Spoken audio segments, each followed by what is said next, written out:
할렐루야! 필리핀에 계신 성도 여러분, 한 주간 잘 지내셨습니까? 오늘은 2월 21일 주일입니다. 제가 온라인 설교를 촬영할 때마다 느끼는 점인데, 과연 이 온라인 말씀을 통해서 얼마나 또 말씀의 은혜를 끼치고 있을까 궁금하기도 하고, 또 여러분들이 어떻게 또 말씀의 은혜를 받고자 노력하고 계신지 궁금하기도 합니다. 그러나 하나님의 말씀은 운동력이 있다라고 말씀하셨잖아요. 온라인으로 말씀을 듣고 또 선포하지만 또 분명히 하나님께서 말씀의 운동력으로 우리를 또 교훈하시고 또 도전하실 줄 믿습니다. 모쪼록 오늘 주신 말씀들 잘 기억하면서 한 주간을 살아나갈 수 있는 여러분들 되시기를 바랍니다. 오늘은 사도행전 8장 네 번째 말씀이자 마지막 말씀을 전하고자 합니다. 함께 오늘 본문을 좀 읽었으면 좋겠는데요. 사도행전 8장 18절에서 20절입니다. 다 함께 공독하십시다. 시몬이 사도들의 안수로 성령 받은 것을 보고 돈을 들여 이르되 이 권능을 내게도 주어 누구든지 내가 안수하는 사람은 성령을 받게 하여 주옵소서 하니 베드로가 이르되 내가 하나님의 선물을 돈 주고 살 줄로 생각하였으니 내 은과 내가 함께 망할지어다. 아멘. 신구약을 막론하고 성경의 주인공이자 주연은 하나님입니다. 하나님이 성경의 주제이고요. 주연이다라는 말씀입니다. 그리고 성경에 나타난 많은 인물들 있지 않습니까? 이런 인물들은 조연이겠죠, 당연히. 우리는 지난 3주 동안 빌립이라고 하는 한 조연을 통해서 하나님께서 우리에게 무슨 말씀을 하시는지, 어떤 교훈을 주시는지 살폈습니다. 그래서 저는 오늘 마지막 이 사도행전 8장을 마무리하면서 또 다른 조연에 대한 말씀을 드리고 8장 전체를 마무리할까 합니다. 빌립이 주연급 조연이었다면 정말 조연이 있습니다. 마술사 시몬 그리고 에디오피아 네시, 바로 이 두 사람이 조연입니다. 사도행전 8장 전체를 두고 보면 이 두 사람은 이 말씀의 주제에서 약간 이렇게 뭐랄까요, 비껴나가 있는 사람들입니다. 그럼에도 불구하고 우리가 오늘 이 두 사람에 대한 말씀들을 살핀다는 것은 우리에게 많은 말씀의 교훈을 줄 뿐만 아니라 신앙생활하는 우리에게 현실적인 도전도 줄 수 있는 말씀이라고 저는 생각합니다. 먼저 여러분들의 이해를 좀 돕기 위해서 제가 이 두 사람, 즉 마법사 시몬과 에디오피아 네시, 이 두 사람을 비교해 드리면 대략 한 4가지 정도로 비교가 가능할 것 같습니다. 첫째는 이 두 사람의 직업의 차이입니다.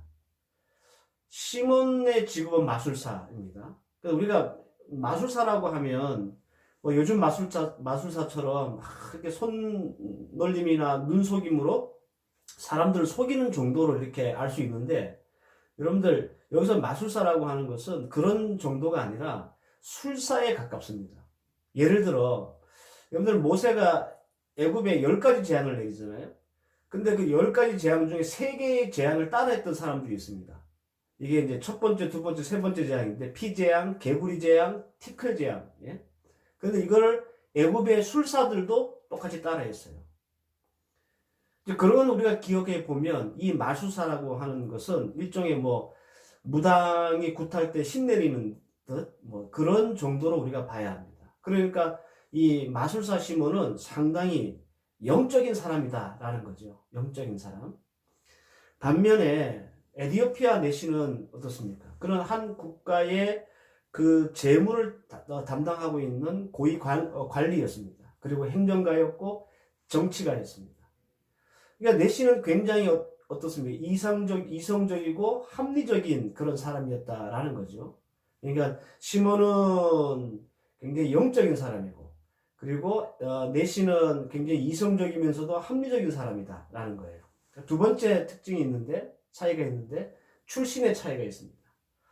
마술사 시몬이 어디 지역 출신인지는 성경에 나와 있지 않아요. 하지만 그 빌립이 이 시몬을 만난 것이 사마리아라고 하는 것을 우리가 생각해 보면 아마도 이 시몬이 사마리아 출신이 아니겠는가 추측을 할 수 있습니다. 그리고 뭐 누차 말씀드렸지만 사마리아 사람들은 유대인들에게 천대받았잖아요. 그럼에도 불구하고 우리가 부정할 수 없는 사실이 있는데 혈통상으로는 유대인들과 아주 가까운 혈통을 가졌다라는 거예요. 이 사마리아인들이. 따라서 이 시몬은 지리적으로 보나 예루살렘에서 가까운 사마리아라고 하는 지리적인 면으로 보나 혈통적으로 보나 복음을 받아들이는 데 있어서 굉장한 유리한 점을 점하고 있는 사람이었다라는 거죠. 반면에 에디오피아 내시는 출신이 당연히 에디오피아겠죠. 그리고 지리적으로도 여러분들 복음을 받아들이거나 혹은 말씀을 듣는 것이 물리적으로 굉장히 어렵습니다. 그래서 복음에 있어서 이 내시는 상당히 불리한 사람이다라는 거죠. 세 번째 차이가 있어요. 체험의 차이입니다. 이 시몬은 빌립과 베드로, 요한이 보였던 성령의 기적과 표적을 자기 눈으로 직접 확인했던 사람이에요. 대신에 이 내시는 그런 체험이 없었습니다. 그냥 빌립이 성경을 해석해주고 그래서 세례를 받았을 뿐이에요. 그렇죠? 그러니까 시몬은 자기 눈으로 직접 성령의 역사를 보고 체험한 사람이고 그리고 내시는 그런 것이 없었던 사람이다라는 겁니다.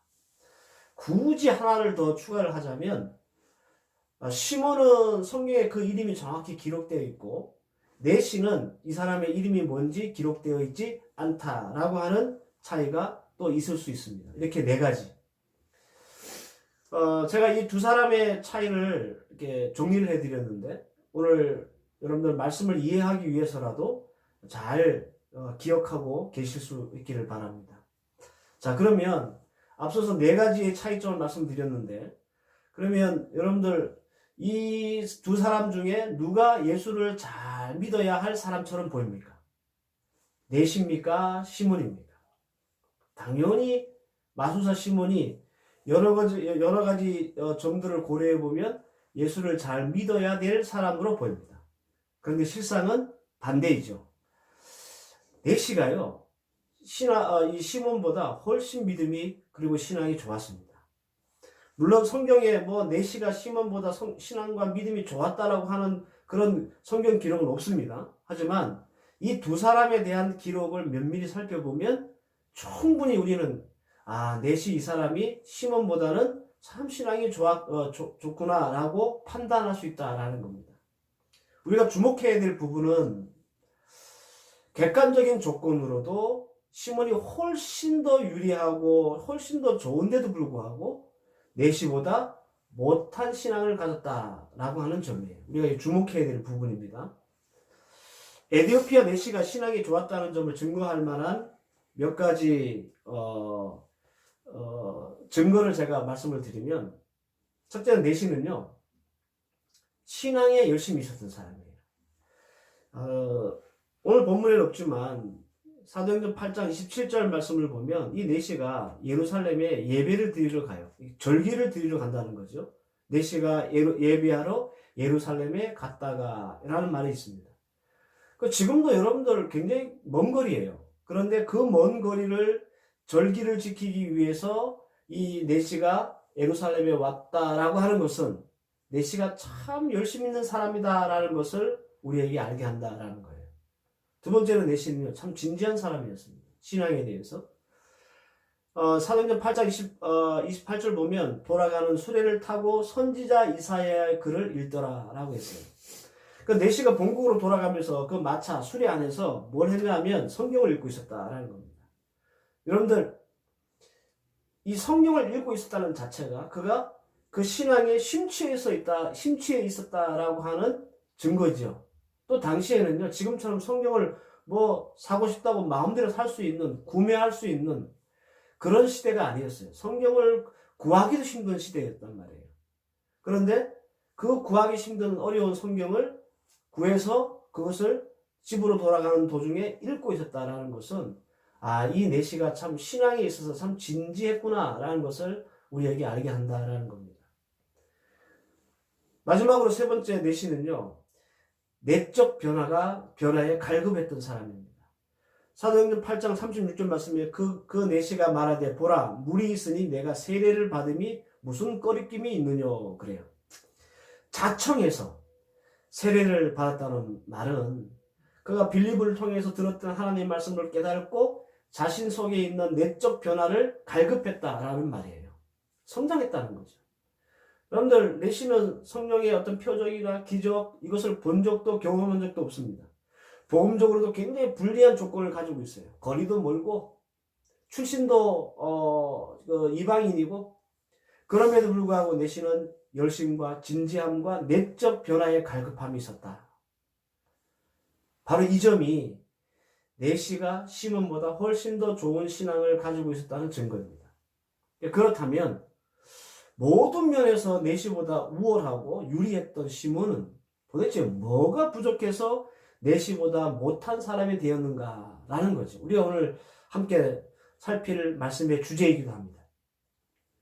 여러분들 앞서 제가 비교해 드린 대로 시몬은 영적인 사람이었어요. 그리고 혈통적으로 좋은 사람이었습니다. 거리도 사마리아 살았기 때문에 아주 복음을 받을 수 있는 좋은 기회를 얻을 수 있는 그런 사람이었어요. 그런데 왜? 뭐가 부족해서 이 시몬은 내시보다 신앙이 못한 사람 되었을까요? 첫 번째 이유는요, 말씀과 성령으로 변화되는 것을 거부했기 때문에 그렇습니다. 사도행전 8장 18절에서 19절 오늘 읽었던 본문이죠. 제가 다시 읽어드립니다. 시몬이 사도들의 안수함으로 성령 받은 것을 보고 돈을 들여 가로되 이 권능을 내게도 주어 누구든지 내가 안수하는 사람은 성령을 받게 하여 주옵소서 그랬어요. 여러분 오늘 이 말씀을 유심히 보시기 바랍니다. 시몬은 자신이 성령 체험하기를 원한 겁니까? 아니면 성령 체험의 현상, 즉 성령의 능력만을 원한 겁니까? 제가 읽어드린 그 말씀을 자세히 보시면 시몬이 원했던 것은 자신이 성령 체험에서 내적 변화를 일으켜서 하나님의 사람으로 새로워지는 것이 아니라 성령이 일으키는 그 능력만을 자기 것으로 만들기를 원했다는 거예요. 말씀과 성령으로 자기 자신이 하나님의 사람으로 변화되는 것엔 관심이 없고 성령을 이용해서 자신의 마술의 능력이 업그레이드 되는 것에만 관심이 있었다라는 겁니다. 그러니 돈을 주고 성령의 권능을 구매하려고 살려고 하는 정말 성경 역사상 유일무이한 그런 짓을 이 시몬이 한 겁니다. 근데 여러분들 이 불순한 동기는요 이미 빌립을 만났을 때부터 있었습니다. 사도행전 8장 13절 말씀을 보면 시몬도 믿고 세례를 받은 후에 전심으로 빌립을 따라다니며 그 나타나는 표적과 큰 권능을 보고 놀라니라 그랬어요. 여기서 13절에 말씀하는 말씀을 액면적으로 받아보면 시몬도 진지하게 예수를 믿으려고 세례를 받고 또 새로운 신앙생활을 위해서 뭔가 큰 작심을 하고 열심을 내는구나 라고 보여줄 수 있지만 이게 함정입니다. 13절 읽어드리는 말씀에 나오는 전심으로라고 하는 말씀은요, 우리가 할 때는 온 마음, 온 정성, 온 뜻 이런 뜻이잖아요. 그런데 여기에 전심으로 사용되는 이 헬라어는요 집착하여라고 하는 말이에요. 집착하여. 뉘앙스가 완전히 다르죠. 그러니까 시몬은 세례를 받은 후에 집착하면서 빌립을 따랐습니다. 왜 빌립을 집착했을까요? 빌립에게 큰 능력을 행할 수 있는 노하우를 전수받기 위해서 집착하여 따라다녔다는 거예요. 소위 말하면 빌립에게 영업 비밀을 알아내기 위함이다. 그런 말입니다. 시몬이 정신 차리고 내가 이제 이 마술 그만두고 이 성령의 체험을 하고 나도 믿음의 사람으로 새롭게 돼야지 라고 하는 마음으로 빌립을 따라다니는 게 아니라 빌립을 따라다니면 저 성령의 능력을 어떻게 행할 수 있는지 내가 알 수 있을 것이다 라고 하는 생각으로 아주 집착하면서 빌립을 따랐다. 그런 말입니다. 그러니까 빌립은 이 시몬은 말씀과 성령으로 자신이 변하는 것이 원했던 것이 아니라 단지 자신의 마술이 변하기를 원했다라는 겁니다. 성도 여러분, 말씀을 듣고 깨달았다면 성도들은 변화하는 것에 힘써야 해야 돼요. 내시처럼 열심도 생기고 진지함도 묻어나고 내적 어떤 변화를 갈급하는 그런 성도가 정상적인 성도입니다. 저는 우리도 시몬만큼 좋은, 예수 믿기 좋은 환경을 가졌다고 생각하거든요. 우리 중에는 어릴 때부터, 날 때부터 예수 믿은 사람이 있고, 기독교의 가정에서 자라난 사람도 있고, 우리 환경이 외부적인 핍박이나 환란이 있는 그런 상황도 아니고, 그래서 우리는 참 시몬처럼 예수 잘 믿을 수 있는 좋은 조건들을 우리도 가지고 있습니다. 그럼에도 불구하고, 우리를 돌아보면, 우리는 내시처럼 그 신앙이 발전하거나, 혹은 진지하거나 또 갈급함이 없다라는 거예요. 왜 그럴까요? 시몬처럼 우리에게 다른 욕심이 있기 때문에 그렇습니다. 시몬은 자신의 마술을 더 업그레이드 시키려고 하는 욕심 때문에 그가 변화되는 것을 싫어했던 것처럼 우리도 먹고 살 욕심, 자녀 욕심, 교육 욕심, 학업 욕심, 이런 욕심 때문에 우리가 하나님의 말씀을 듣고 은혜 받고 깨달아도 하나님의 말씀으로 인해서 우리가 변화되는 것을 거부한다라는 거예요.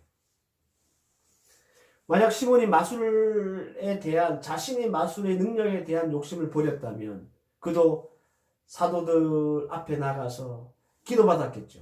성령 체험을 위해서. 그죠? 만약 그랬다면 그는 감히 그 성령을 돈 주고 사겠다고 하는 말조차도 하지 않았을 겁니다.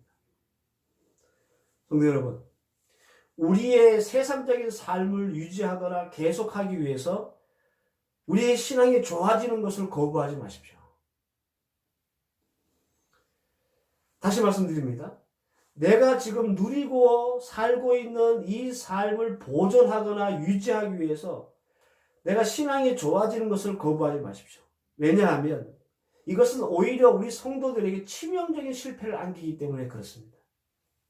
사도행전 8장 20절 말씀, 오늘 말씀 말씀인데, 베드로가 이렇게 얘기합니다. 베드로가 그러되, 내가 하나님의 선물을 돈 주고 살 줄로 생각하였으니, 내 은과 내가 함께 망할지어다. 베드로는 하나님 말씀과 성령으로 변화되는 것을 거부한 이 시몬에게 뭐라고 얘기하냐면, 돈도 망하고, 너도 망한다. 그렇게 말합니다.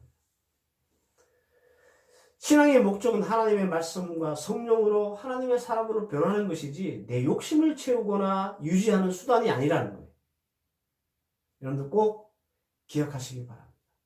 우리가 변하지 않으면 성도가요, 하나님 말씀으로 우리 신앙이 변하고 진지해지고 열심히 생기고 갈급함이 없으면 여러분들 그것 때문에 우리가 망할 수 있다는 사실 기억하시기 바랍니다. 두 번째로, 왜 시몬은 내시보다 못한 사람이 되었는가? 회개하지 않았기 때문에 그렇습니다. 사도행전 8장 24절 말씀을 보면 시몬이 대답하여 가로되 나를 위하여 주께 기도하여 말하는 것이 하나도 내게 임하지 말게 하옵소서. 여러분 이 구절은 뭐냐면 베드로가 막 불같이 화가 나가지고요. 시몬을 책망하고 저주했습니다. 그때 시몬이 보였던 반응입니다. 돈을 주고 성령을 살려고 했던 그 불경을 저지른 사람은 시몬이에요. 그죠? 거기에 대해서 하나님의 사람 베드로가 막 책망하고 저주를 퍼붓습니다. 그런데 자신이 잘못을 했는데도 불구하고 아까 제가 24절 읽어드린 말씀을 유심히 보면 베드로한테 대신 회개를 부탁하고 있다라는 거예요. 자신이 회개하지 않고 베드로에게 용서를 구하고 베드로에게 회개를 부탁하고 있다는 거죠. 물론 시몬은 겁을 집어먹어가지고 용서를 구하긴 합니다. 누구에게요? 베드로에게. 근데 이게 회개한 것은 아니에요. 이게 포인트예요. 그 순간 위기를 모면하기 위해서 용서를 구할 수 있습니다. 그러나 그것을 진정한 회개로는 볼 수 없다는 거예요. 예를 들어서 여러분들 아이들이 집에서 야단 맞을 짓을 하면 부모들이 막 야단을 치잖아요. 그때 아이들은 그 야단 맞는 그 순간을 모면하기 위해서 죄송하다고 잘못했다고 그러죠. 그런데 뒤돌았으면 또 그 짓을 또 하는 거예요. 이런 것처럼 지금 시몬의 입장이 그런 입장이라는 거예요. 막 베드로가 저주하고 책망하니까 그것을 모면하기 위해서 잘못했다고는 하는데 실질적으로 진정한 돌이킴은 없었다. 그런 말입니다. 회개라고 하는 것은 말뿐만 아니라 행동도 완전히 돌이키는 것을 의미합니다. 시몬은 용서해달라고 하는 말은 했어요. 그런데 행동, 자신이 직접 사도들을 찾아가서 나도 성령 체험을 하기 원한다고 회개하지는 않았습니다. 성도 여러분, 어쩜 우리도 시몬과 같은 모습으로 살고 있지 않는가 여러분들 생각할 수밖에 없습니다. 말로 신앙생활하고 돌이킴이 없는 성도, 좋은 신앙 될 수 없습니다. 베드로는 변화되기 싫어하고 회개가 없는, 돌이킴이 없는, 말로만 하는 이 시몬을 이렇게 정의했습니다. 이게 중요한데 21절 말씀을 보면 하나님 앞에서 내 마음이 바르지 못하니, 베드로가 뭐라 그래요?